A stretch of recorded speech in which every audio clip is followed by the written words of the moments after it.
All right, boy, am I pleased to announce that we've got Nelson Munoz with us today, along with Don Quixote de la MowGreen. Thanks for joining us, and welcome to Let's Go Electric. Now, the story behind Nelson is amazing. How long have you been in the lawn care business, Nelson? 24 years. 24 years I've been in lawn care business. I started working for my family back in 1998. And in 2004, I took over after my stepfather retired from business. So I took over since then. But I've been so far 24 years. Wow, awesome. Well, 24 years, that's a long time to be in lawn care. When did you first think about going to electric? I always had that almost since I started, because I didn't like too much the noise. I was really getting affected on my ears. And most of that, since I remember, I have a lot of neighbors from my customers complain about my noise. And there's many times not such a nice people to me, so many times before, but I was looking around, I didn't find anything back then, let's say 10, 15 years ago, anything like today, like this kind of equipment. Maybe because I didn't use enough the internet back then, and now it's easier. But I was always thinking about it. Yeah. So, yeah. Well, it makes sense. 10 or 15 years ago, there really wasn't much happening with battery electric lawn care, and it is a business. So most customers want to pay as little as possible, and most vendors want to get it done as powerfully and profitably as possible. And yet, here you are today, an iconic company operating out of Stamford, covering Fairfield County quite well, and Westchester some as well, but well, you could stay in Greenwich and Stamford and never leave those towns. Yes. There's a lot of demand. There's enough there. Yes, it's true. And the technology today is amazing. I just last week I was in Kentucky seeing, and everything is going in that direction. Oh, the big equipment show. It's more. Every time I go there, it's more. So, and everybody's asking. It's many people asking to the other landscapers that I know if they do electric. So it's more that question now on the people's mind than before. So that gives open opportunities for people like me that wants to change. And I did it. And I did it because I did it most for me and for my guys, to be honest with you, than economics way. Because starting, you gotta invest a lot of money to do this. And if you think about it, you can say no and regret it. But you gotta think, the way I'm thinking is good for me, it's good for my guys, it's gonna be good for my customers, and it's good for everybody at the end. It's Excellent. It's running forward. I mean, you don't wanna spend in gasoline anymore, but you still have to spend on the equipment. It's something that is already there. It's a cost that was already there. It's just how you're gonna take the cost in front or later. That's right. That's how it is. And I think that's the biggest inhibitor. Interestingly enough, 10 or 15 years ago, you were fielding complaints from neighbors who didn't like the noise of the gasoline lawn care. 15 years later, you're standing at the microphone at a anti-gas leaf blower ordinance meeting talking about the conversion of the business and how positive the experience has been. I think the biggest inhibitor to change in the lawn care industry has been landscapers. And it's because of the capital investment. Landscapers work hard. It's a tough business. They're hostage to the weather. They can only work when the weather's nice. If the weather's nice, maybe the results will be good. If the weather's bad, maybe the results won't be good. It's a difficult business. There's a lot of competition, and there's not there's upside if you can get it just right. Maybe 1 out of 20 companies, I think, are really successful in this business. So, so I feel, I'm empathetic for the people who resist, but at this point, this is the turning point. And so you started changing, how long ago? 2000, actually I started changing, the first thing I have electric was in 2012. I get those weed whackers from a company, I don't remember the name, but I bought 2 weed whackers. Because Nice. we get this big place in Greenwich, it's a condominium that we had to work for 4 days over there. So I was feeling kind of bad for the people doing noise every day. So I was looking around and I found out it's called Core. It's the name of the company, Core. Huh. So I bought 2 weed whackers and 1 trim from them. And I give it to my guys to start working with them. They didn't like it too much, because they said that machine was not heavy enough for them. They said, why you complain about heavy? I mean, it's lighter is better. No, they don't feel it, but they know that the machine was powerful. We start back then with them. So we start trying. Every year we try something. We get I remember we get a backpack, a D-wall backpack with Right. 2 blowers, with 2 batteries. We still had that one. Nice. To go around and do after the pruning, the little cleanup around, we use it.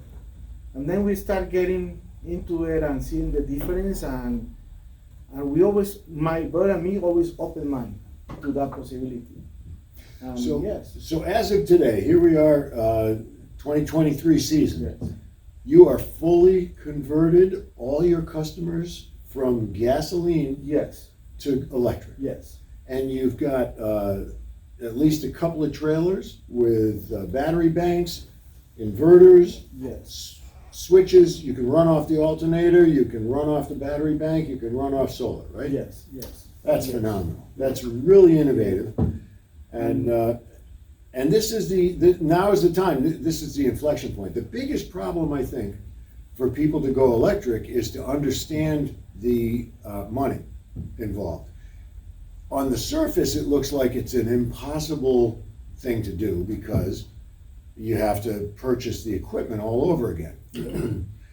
But that equipment is an investment, and you make money on the investment when you buy electric equipment. I think you're finding that. Yes.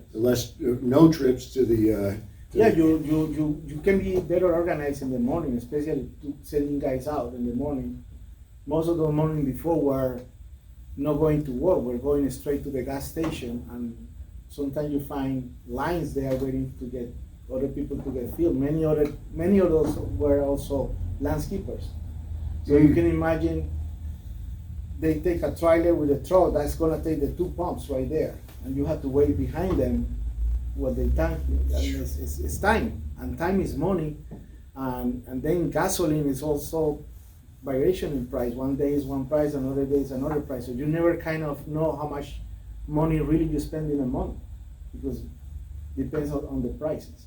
Right. So it's like many things, and then the time that the guys filling up tanks, the spilling on the houses, is so many things that you have to have in consideration when you change to electric. Electric save you money, and like it says, is the same money you will anyways spend. Yeah, and that's You're gonna spend that money anyway. And so I've done some financial modeling, Yes. and with some help from Dan Mabe at AgSize, some figures, very key figures, Yeah. costs 4 times more to operate a gasoline leaf blower Yes. than it does an electric leaf blower, and 7 times more to own and operate a gasoline mower than it does a commercial Yes. electric mower. Yeah. And using just those numbers and a few other variables, you actually make money when you choose electric to the tune of about 25% Yes. per I year. really would. Yes. You only making more profit. Yeah. Than the other thing that I remember when I used the backpack, the blowers, is I never had a backpack gasoline blower, the best one, the most expensive, the best on the market, last me more than 2 seasons. So every 2 seasons you had to buy another one, and another one, and another one. Wow. I ended this year, I throw away the ones that I put away so I can repair it later, and I throw away like 34 backpacks that were waiting for repair. And those 34 we went to, and I still had like 12 more over there sitting. Oh, wow. And that, besides whatever we throw away, those are the ones that I was able to fix. The many more I throw away on the mechanic, they stay with them. It says, okay, it's not worth it to take it out of there. Right. So yes, That's amazing. And that's a lot of equipment that you throw away. now, do you have any electric blowers that are over 2 years old? Yes. they do. That's a good They're thing. still working. Yeah, so It's working. the return on it, the smart money is on electric. And so we're at a point in time now where leaders like Nelson Munoz of Cultural Lawns and Dan Quimote de la MowGreen have presented a working model doing large-scale commercial lawn care with all electric equipment. And so it's just now transitioning. And we want to help the movement. We want to help people be successful.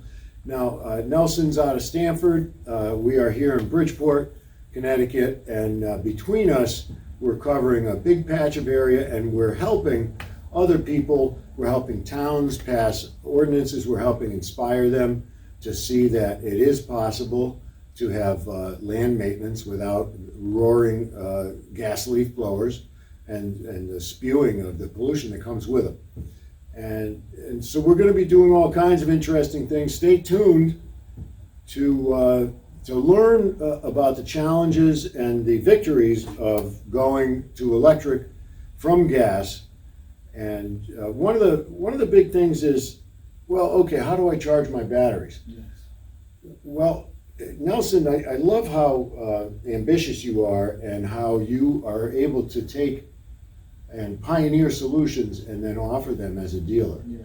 It's happening with robotics with you. Yes. You offer, what kind of robotics do you offer? Right now, I'm working with Husqvarna Automobiles. Those are the line that I'm working now. And next season, I'm expecting to get a couple more brands just to offer different options, because it's more options out there now on automobiles. That's another thing that is being more revolutionary, and that's another thing that on my belief, is going to dominate the market in 6-7 years from now.